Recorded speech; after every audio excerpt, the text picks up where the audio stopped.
अब Iran Israel पर गढ़ाई योगी ने नजर। खामेनेई की मौत के बाद यूपी में बिगड़े हालात, पर योगी ने दिया अल्टीमेटम, अफसरों को दिया ऐसा आदेश, सब रह गए सन्न। लखनऊ से लेकर आगरा तक दिखा शिया समुदाय में उबाल। यूपी में योगी ने सौंप दिया अफसरों को बड़ा काम, गलत काम कोई भी नहीं बर्दाश्त, शांतिपूर्ण हो अब होली का त्योहार। खामेनेई की मौत के बाद यूपी में हुआ अमेरिका इजराइल का विरोध तेज। 40 दिन के शोक का किया यूपी के जिले में ऐलान, योगी के प्रशासन ने गढ़ाई खास नजर। खामेनेई की मौत के बाद लखनऊ से आगरा तक विरोध, योगी ने गढ़ाई नजर, जो किया जानकर रह जाएंगे हैरान। जी हाँ, इस वक्त यूपी में जो हालात बने हुए उस पर योगी ने खास नजर बनाई हुई है, क्योंकि एक और जहां होली का त्योहार है तो वहीं दूसरी ओर आगरा से लेकर लखनऊ, अमेठी से लेकर यूपी के अन्य जिलों में शिया समुदाय ने विरोध जताया है। अमेरिका इजराइल के खिलाफ नारेबाजी कर अपने हक की आवाज को बुलंद किया, जिसके बाद योगी ने भी गुस्से में आकर अफसरों को बड़ा आदेश दे दिया, जिसके बाद सड़कों पर योगी की फोर्स फुल एक्शन मोड में नजर आ रही है। सिर्फ यही नहीं, यूपी में तो इसका ऐसा असर है कि एक जिले में 40 दिन के शोक का ऐलान किया गया, क्योंकि यूपी से खामेनेई का खास कनेक्शन भी है, जिसके बारे में सब कुछ आपको इस वीडियो में बताते हैं। दरअसल खामेनेई की मौत की खबर जैसे ही फैली, वैसे ही उत्तर प्रदेश के कई जिलों में माहौल बदलने लगा। लखनऊ में छोटा इमामबाड़ा के आसपास भीड़ जुटने लगी, काले झंडे दिखे, कैंडल मार्च निकला और अमेरिका इजराइल के खिलाफ नारे लगे। आगरा, अमेठी और दूसरे शहरों से भी शोक सभाओं की खबर आने लगी।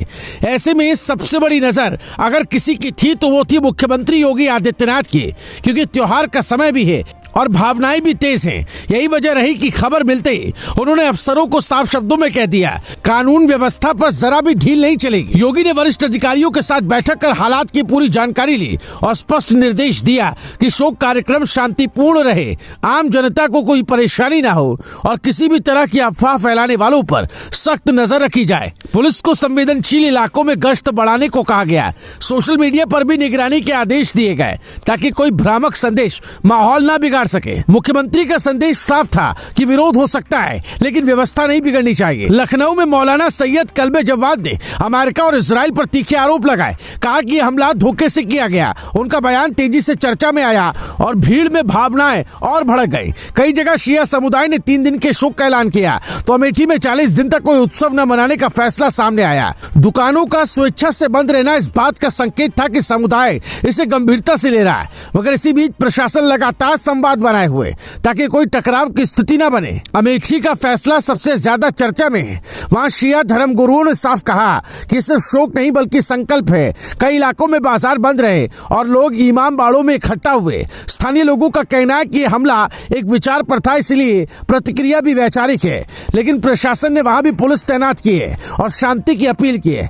अधिकारियों ने साफ कहा कि किसी भी तरह की अव्यवस्था को बर्दाश्त नहीं किया जाएगा। इस पूरे घटनाक्रम में एक और बात चर्चा में आई, वो है खामेनेई का उत्तर प्रदेश से जुड़ाव। कई जानकार बताते हैं कि शिया परंपरा और धार्मिक शिक्षा का एक ऐतिहासिक संबंध अवध की धरती से रहा। लखनऊ लंबे समय से शिया संस्कृति का बड़ा केंद्र रहा है। यही वजह है कि यहाँ भावनात्मक प्रतिक्रिया और गहरी दिखाई देती है। कई परिवार खुद को उसी विरासत से जुड़ा मानते हैं और इसी वजह से शोक का स्वर और मजबूत सुनाई दे रहा है। फिलहाल हालात नियंत्रण में है, लेकिन सरकार पूरी तरह सतर्क है। योगी ने साफ कर दिया है कि होली का त्योहार शांतिपूर्ण ढंग से मनाया जाएगा और किसी को भी माहौल बिगाड़ने की छूट नहीं मिलेगी। पुलिस लगातार गश्त कर रही है, प्रशासन हर जिले से रिपोर्ट ले रहा है। अब नजर इस बात पर है कि आने वाले दिनों में शोक सभाएं किस तरह संपन्न होती हैं और क्या विरोध सिर्फ प्रतीकात्मक रहेगा या विस्तार लेगा। इतना जरूर है कि खामेनेई की मौत ने यूपी में भावनात्मक लहर पैदा कर दी है और मुख्यमंत्री की सख्ती ने यह संदेश दिया कि विरोध अपनी जगह, लेकिन कानून व्यवस्था सबसे ऊपर है। Bureau report, news live TV.